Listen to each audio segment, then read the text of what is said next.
Hi everyone, this is Mary, you're in Mary Reads, and this video is the first out of the series of 5 where I'm reading the books that I think are a little suspicious and that might not turn out super good. The first book that we're going to be reading is The Alchemist by Paolo Coelho. Oh my god, this book is honestly going to be the death of me. This is the worst book I've read this year, and I know that we still have time by the end of the year, so maybe I'll decide to read one more of Coelho's books, and that one is going to fight for the name of the worst book this year. And again, also, I understand that everybody has a different taste in books, so this is my purely subjective opinion, but god, this was bad. Oh my god, this was bad. You see all these little stickers? This is not the good moments. These are all the bad moments in the book. And I'm going to go through each of them. Let me just take this cover off because it's a little annoying. So the book tells us about the boy who goes on a hunt for the world's treasure, for his personal treasure, some sort of treasure. And he meets with different wise men, and he learns that you need to follow your dreams, that you need to follow your personal goals, that love is the most important, blah, blah, blah, blah. So literally the most basic truths that we've all heard millions of times. I am old enough to say this without my pride dying in the dark corner. My mom was right. Oh my god, my mother was right. She was so right about this book. She told me not to read it. She was so right. Oh my god. Okay, so about the book, we are going to start with the introduction, because introduction is already, it's great. So apparently President Clinton had been photographed reading the book, and it was and Julia Roberts declared that she adored the book. Are you sure they actually did all that? Are you sure that's true? I'm not sure that's true. But again, this book was published a while ago. I think it was before 2000, so it was 20th century. So maybe back then you didn't have a lot of books that are telling you about love and personal treasure and follow your dreams and all this stuff. Maybe that's why people loved this book so much, because I honestly don't see the reason why people like it. And okay, let's just get to the book, and I mean, tell me if you like it and why. Maybe I don't understand something. But okay, so the first sentence, the boy's name was Santiago. It's the first and the last time we hear the name. Why would you put the name of the boy into the book if you're not going to use it, if you're going to call him the boy? What's the point? I honestly don't understand, especially because later the author keeps saying he. So he swept the floor with his jacket and lay down using the book he had just finished reading as a pillow. He told himself that he would have to start reading, blah, blah, blah. And this keeps happening. Like, why would you use he if you can use Santiago? What's the point in having the name for the boy if you're not going to use it? Like, either take the sentence out, the first sentence out with the name, and don't use it at all, or just stop using he all the time and start using the name. That's kind of the point of the name, you use it. I mean, I don't know. So we keep going, and the next thing, right on the next page, it's page 4 of the book. The guy is a shepherd, so he says, the sheep, they're so used to me that they know my schedule, he muttered. Thinking about that for a moment, he realized that it could be the other way around, that it was he who had become accustomed to their schedule. That is such a wise thought. I mean, keep me posted, man. Keep me posted. Then later, he says that he learns more from his sheep than from books. I mean, apparently your whole life is just based on sheep. I understand you're a shepherd, but like, sheep are apparently your best teacher. You learn from sheep. You accustom your schedule to the sheep's schedule. Like, I mean, I'm sorry. I don't get it. And then he starts talking to a merchant's daughter, his first love. And he says that it was talking to her was a pleasant change from talking to his sheep. I would hope so. I mean, if talking to a human is worse than talking to a sheep, we have a big problem with that human being. About the girl also. So the boy is a shepherd. He moves through the country and he meets this girl and he falls in love with her. And the next year he goes, he travels and he wants to get back to the city where she's from so that he can ask her to marry him. And yeah, that's basically who this girl is. And she will be mentioned later, so that's why I think you should know exactly who this girl is. It's not just a random girl. Yeah, so the boy keeps traveling and he thinks to himself that his sheep never have to make any decisions. Maybe that's why they always stay close to me. Maybe they always stay close to you because that's your job to keep them close to you. Maybe because they are animals and you are their shepherd, and maybe that's why they stay close to you. So the boy, during his journey, he reads books, and he says that he wants to get to the city where this girl lives to propose to her. And in this city, he says, there he could exchange his book for a thicker one, fill his wine bottle, shave, and have a haircut. He had to prepare himself for the meeting with the girl, and he didn't want to think about about the possibility that some other shepherd with a larger flock of sheep, we know what the larger flock of sheep is, the larger flock of sheep, had arrived there before him and asked for her hand. Thank you very much. Obviously, the girl is thinking about the size of the flock of sheep, not the size of anything else. Okay, so the boy gets to the city, and he remembers that there is a woman who can tell the dreams, who can interpret the dreams, and he decides to go to her because he has this recurring dream where he is in the field with his sheep and there is this little kid playing with the sheep, and then he comes to our main character, holds him by his hands, and they transfer to the pyramids in Egypt. And he knows, and the boy tells him that there is a treasure that our main character has to find. And he had this dream twice, so he decided to go to a woman who can tell him what the dream means. She says that she's not going to charge him for the consultation because she can only interpret so much, and she is not going to take any money from him. And then she says, "Tell me more about your dream," said the woman. "I have to get back to my cooking, and since you don't have much money, I can't give you a lot of time." Excuse me, miss, didn't you just say that you're not going to charge him? That's my first question. The second thing is, if you don't have a lot of time, why did you ask him to tell you more about your dream? Is there, like, am I not understanding something? Is there going to be logic in this book, or we just left it?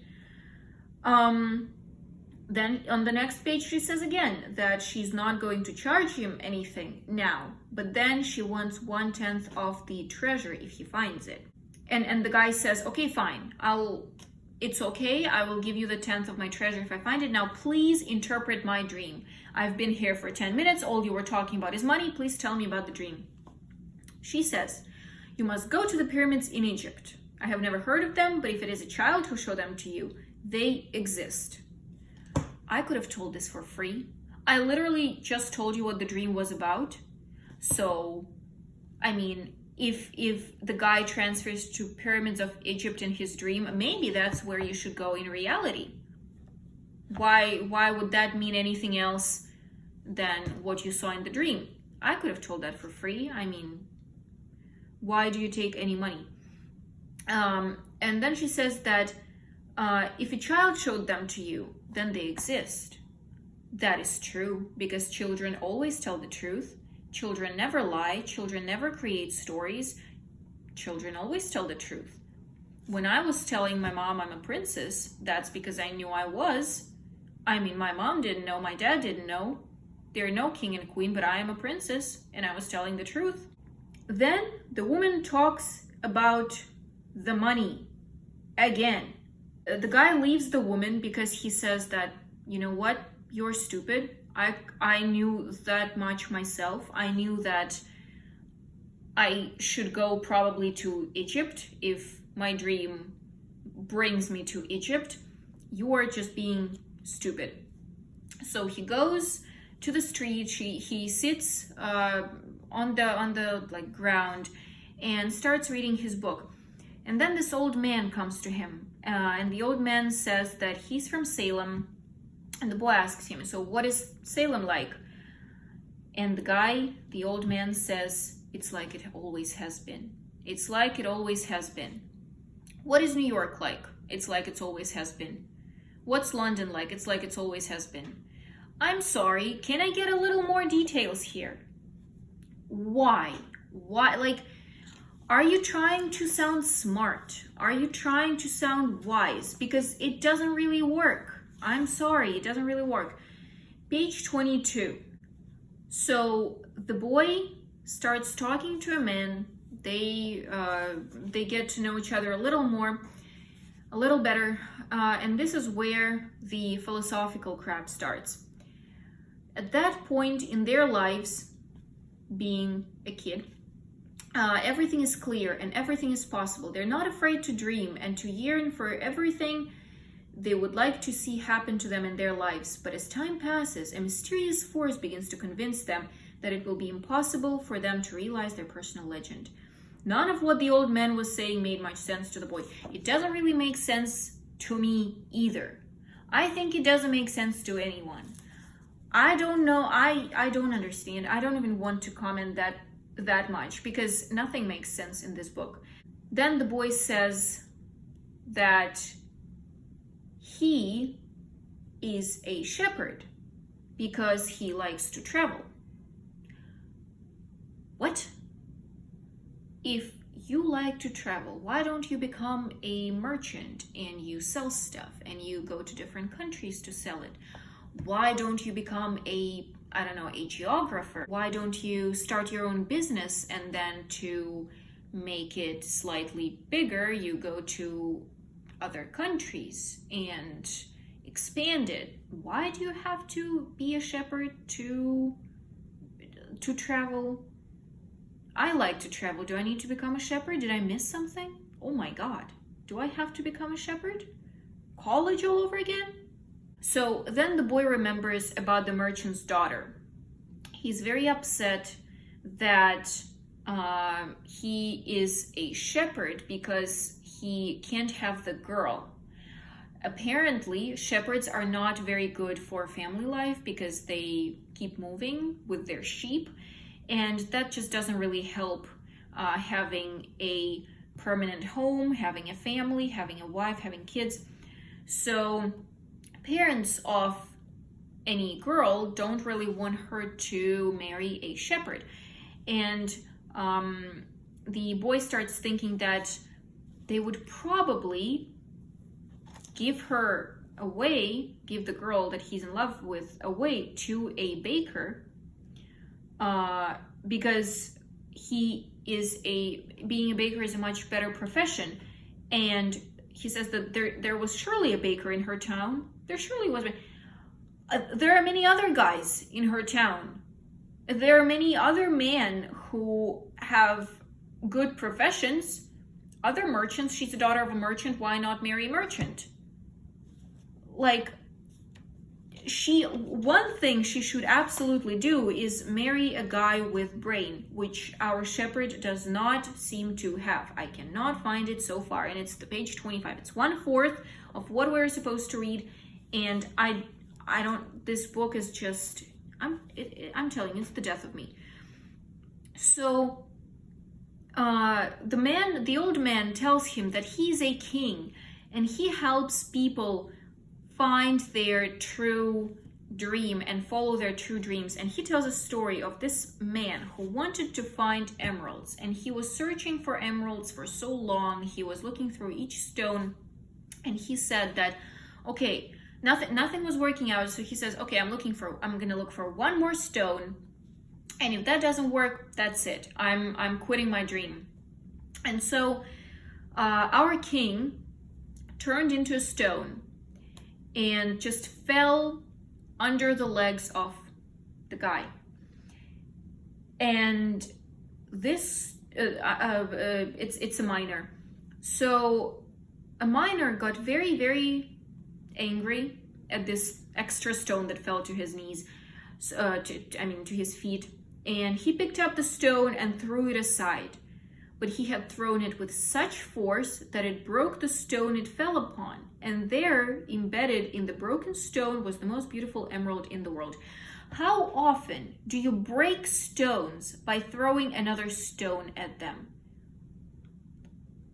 How hard does this man thinks the stone is? It's not hollow inside. It's not made of paper. It doesn't break that easily. Physics just left the building. I'm not surprised though, because we don't even have logic. Why would there be physics? I mean, at this point, nothing making sense just makes sense. Oh, and then some sort of warriors of the light appear, and they try to teach us that everything in life has its price. Who are the warriors of light? Why do we have them? Will they appear in the book again? No. Then why? I don't know. Nobody knows.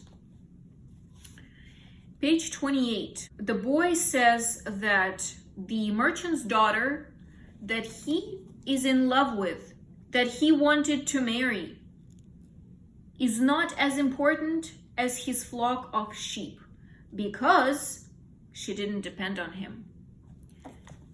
I'm sorry, your sheep are more important to you than a woman you claim to love, than a woman that you want to marry? I mean, if I was the merchant's daughter, I wouldn't marry the guy. Plus, as I understand, women don't really work in this book. It's mostly men that work. So the girl depends on her parents, and if she marries the guy, she will depend on him. Will that make her as important as his sheep? I can't even find words. This is not good. And then grammar mistakes come. They will help you to do so. I helped you to make your decision. I'm not a native English speaker. I know that's a grammar mistake. They will help you do so without to, and I helped you make your decision, not I helped you to make your decision. How did millions of copies of this book got sold? I honestly don't know. I don't claim that I'm the best at grammar. I'm certainly not, but some sort of common sense has to be there. Some understanding of grammar has to be in the book. We find out that the boy decides to pursue his dream. So he sells his sheep to another boy who is dreaming of becoming a shepherd, and he goes to Africa. It's apparently 2 hours away on a boat from where he is, and he's somewhere in Spain. So he goes there, and he doesn't know anybody. So the first thing he does is he goes to the bar. He's drinking tea, he's eating something, and the owner of the bar comes, but he doesn't speak Spanish, he only speaks Arabic. And there's a man sitting next to the boy. And this man says that he can bring him to the pyramids in Egypt, but it's gonna cost him some money. The boy shows him the money that he got from selling the sheep, and the man says, okay, I will bring you to the pyramids. That's fine. This is going to be enough money. And the owner of the bar starts saying something to the man. He's being a little loud, a little aggressive. They are fighting about something. And the man says that the owner of the bar wanted the boy's money. At the same time, the owner told him to leave, and he didn't even make him pay. So how come? That doesn't make any sense. How come does the owner of the bar want the money if he tells the boy to leave, and if he doesn't even ask for him to pay for his tea? So yeah, I did not understand that moment. So the boy decides to go with the man he just met. They get to the market because they need to get through it, and I think get camels as well, so they need to buy camels because they need to go through the desert. And the boy follows the men. The boy never took his eye off his new friend. After all, he had all his money. He thought about asking him to give it back, but decided that would be unfriendly. He knew nothing about the customs of the strange land he was in. So he gives all of his money that he earned for selling sheep, all the money that he got, he gives to the man that he met an hour ago. And he's scared of asking him to give the money back. He's scared of telling him, "Excuse me, mister, I just met you. Can you please give me my money? I will keep it. I will pay for your camel. I will pay for my camel. Don't worry. Just show me like the best camel there is, because I obviously don't know about camels that much. I know about sheep. So I will keep the money because it's my money. And you please just lead me to the pyramids." No, he gives the money to a man. And obviously, as you probably guessed by now, the man turns out to be a thief. And the second the boy turns away, the thief just runs off with his money, and the boy is left with nothing. Oh, he's left with nothing but 2 stones that the king that he met before gave him. These stones are supposedly gonna tell him yes or no. Like, there's a white stone and black stone. They're gonna help him make a decision. So that if he takes out the white stone, it means yes. If he takes the black stone, it means no. I mean, don't even worry about the stones, because he's only gonna use them once. They're not gonna appear later in the book, so it doesn't really matter. And the boy is left without the money. The market is empty, and he starts thinking. Now he understood why the owner of the bar had been so upset. He was trying to tell him not to trust that man. I'm like everyone else. I see the world in terms of what I would like to see happen, not what actually does. Now he understands that he should have figured out what's happening. The next page. He didn't consider mending a hole. So the boy asked the stones a question. If the king is still spiritually with him, if the king still supports him. And obviously he takes out the white stone, which means yes. And then the boy notices that there's a hole in his bag. But he didn't consider mending the hole. The stones could fall through any time they wanted. He had learned that there were certain things one shouldn't ask about, so as not to flee from one's personal legend. I promised that I would make my own decisions, he said to himself. So first he loses his money because some thief just takes his bag and the guy doesn't even say anything. Then he decides not to mend a hole that he has in his bag with those super valuable stones in them. I mean, they're not valuable money-wise, but they're valuable to him. He decides to just leave them there, because if stones decide they need to leave, they will leave. So by page 42, we established that our main character is not a very wise man.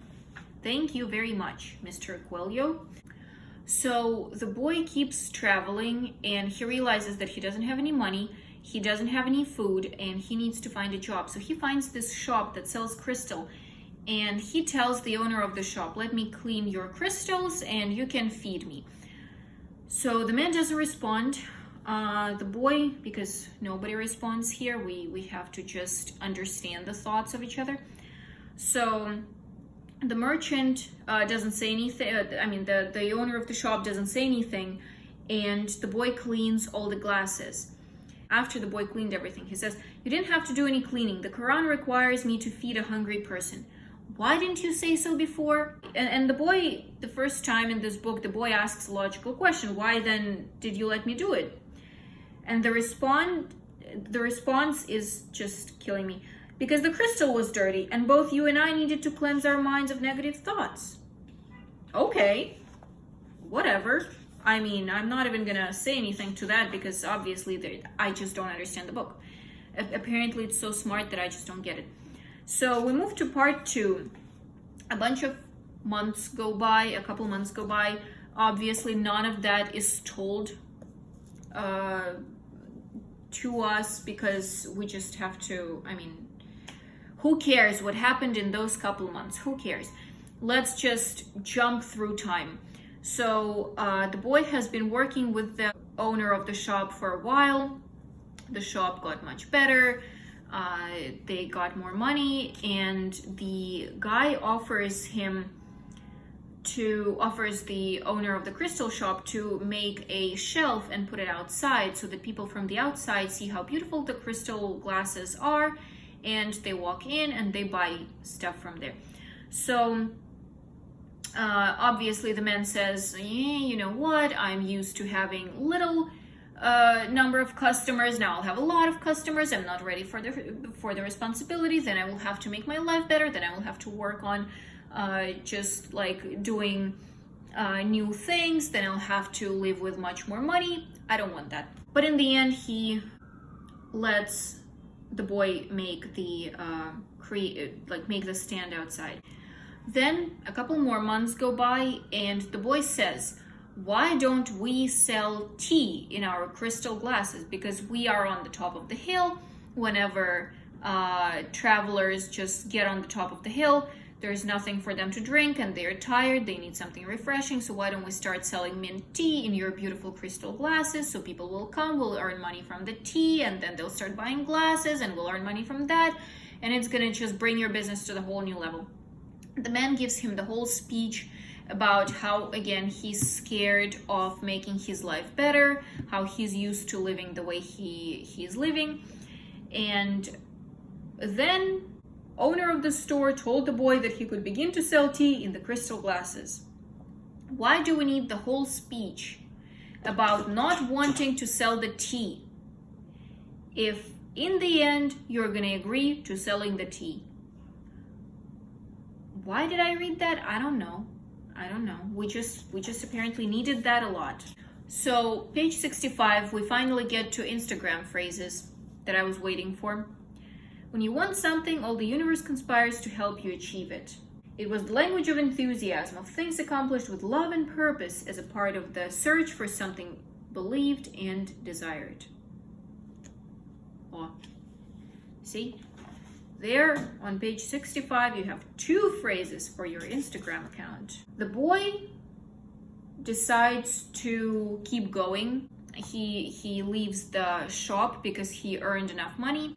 He decides to go to a group of people, to a caravan that is going through the desert, hoping that they will bring him to the pyramids, or at least bring him through the desert closer to the pyramids. And in that caravan, he finds an Englishman who also decided to go through the desert. He studied Esperanto. He studied the world's religions, and now he was studying alchemy. He knew how to speak Esperanto. He understood all the major religions well, but he wasn't yet an alchemist. That's very, very interesting, because I thought that when we start learning something, we already are good at it. Because I thought that if he decided to study alchemy, he was already an alchemist. Because I thought that when he decided to study Esperanto, he already knew Esperanto. Like, what's the point in telling me that he decided to study alchemy because he wasn't yet an alchemist? I understand that if he decided to study alchemy, he didn't know alchemy before. So keep me posted. Thank you very much for giving me that information, because I did not understand that without your help. Page 71, we're getting closer. We're getting closer. So the boy tells us that joining this caravan may have been my decision, but where it goes is going to be a mystery to me. So he decides to go with a caravan and he doesn't know where it's going. So first, he gives his money to a random guy who steals it. Then he decides to leave the hole in his bag because the two most valuable stones that he has apparently can decide for themselves if they're going to fall out or not. And then he decides to join a caravan that he doesn't even know where it's going. I mean, the guy just doesn't learn on his mistakes. They get closer with the Englishman. The caravan starts its journey. They are in the desert, and the boy gets closer with an Englishman. And the Englishman tells him that he wants to learn the universal language. He knows that there is one language that everybody speaks, and it's been forgotten, and he wants to learn it. And that's why he needs to find an alchemist. That's why he's going with a caravan. Why is the alchemist the one knowing the universal language? Why is it not a historian or a linguist? Why is it an alchemist? I don't know. Because the book is called The Alchemist? Because the alchemist sounded better than the linguist, than the historian? Since the journey started, more than a year passes, and our boy suddenly remembers about the merchant's daughter, just suddenly. And he thought that she's probably married, probably to a baker, because the guy just loves bakers. There is something about the bakers. Or to another shepherd who has a bigger flock of sheep. Yes. Yeah, and he just thinks that, okay, that's a lost hope, but he remembers about her. He forgets about her on the next page. That's it. And she just doesn't come back to the book. So the caravan keeps going, and since the Englishman is just reading his books about the alchemy, the boy decides to become friends with a camel driver. And the camel driver tells him his story. He says that he lived happily near the river. He had a garden, he had a wife, he had kids, he had a house. He lived very nicely.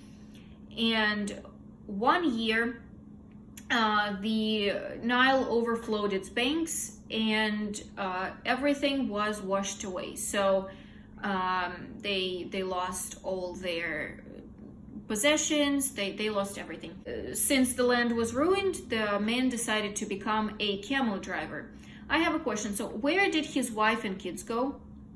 So what happened to them?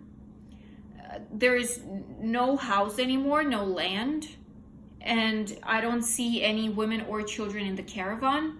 So where did they go? Did they just disappear? Why do we not have any details in this book? This book is 165 pages. It covers more than a year of the boys' travelings. More than a year, maybe 2. I don't know. I haven't finished the book, and I'm not going to. But why do we not have any details? That just pains me. They keep traveling, and there is a word that some tribes in the desert are going to start a war. So everybody's trying to reach the oasis, which is like a middle ground. Nobody can fight there. Nobody can have any conflicts there. So if we get there, we're safe. If we don't, we might die. I don't know. Nobody knows.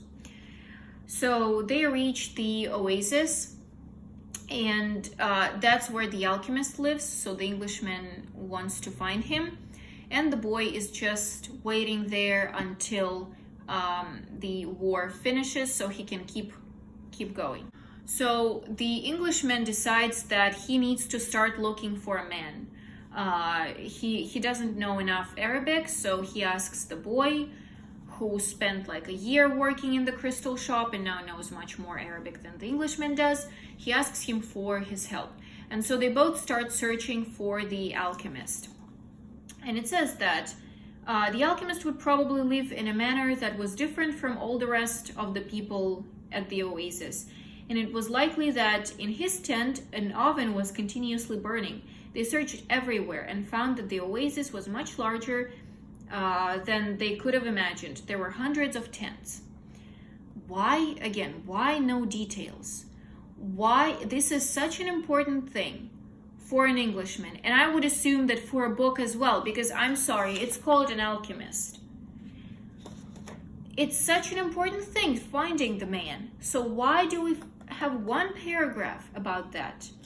That's the only mentioning of them trying to find the man. I just don't understand why. I just don't get it, why we don't have such important details in the book, and it's not the first time, it keeps happening. So they can't find the alchemist, and they sit near a well. They decided to take a break, and they see that people are starting to come to the well to get the water. So the Englishman says, why don't you ask, he asks the boy, why don't you ask these people if they know where the alchemist lives? And they keep asking people just get scared and not respond. Some women are married and they shouldn't be talked to because that's the culture. So they let a bunch of people move around, and then this girl comes. She's not dressed in black, so they can talk to her. So they decide to talk to her. And the boy comes to the girl, and immediately he falls in love with her.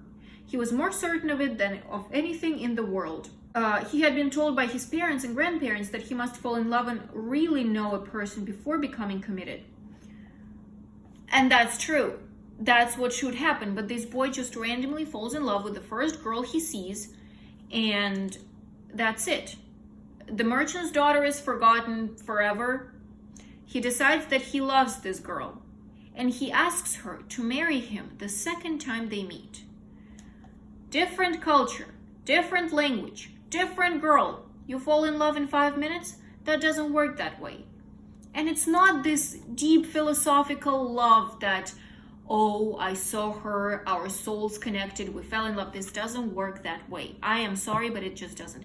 Here the 100 pages finish, and I am so grateful and happy. This book did tell me that I need to follow my dreams. My dream was to finish reading this 100 pages as soon as possible, and I'm done with it. Thank God I'm not reading this book anymore. I honestly don't understand why there's such good reviews for that. I have a feeling that, okay, if this is your favorite book, I am begging you, read a bunch more books. Just try and see if you find something else, because this, I'm not gonna finish that. I'm gonna give it away as fast as I can, and I honestly don't understand why this book was and still is so loved by other people. I usually try to give authors another chance. If I don't like one book, I will read the other one and see if I like it. Maybe it's just this book that's not very good. But I honestly just don't want even to give a chance to Coelho anymore, because this is one of his most famous books. This is the book that everybody talks about. This is apparently one of his best works. And if his best works is like this, then I'm sorry, I don't want to try any more of his books. Hopefully, the next book is going to be better. Let's see. And this was Mary. Thank you for being with me today. I hope you liked the video. Tell me if you like the book, and if you do, then why. I'm very open to any comments. Maybe I don't understand something. So yeah, I'll see you in the next video. Bye bye.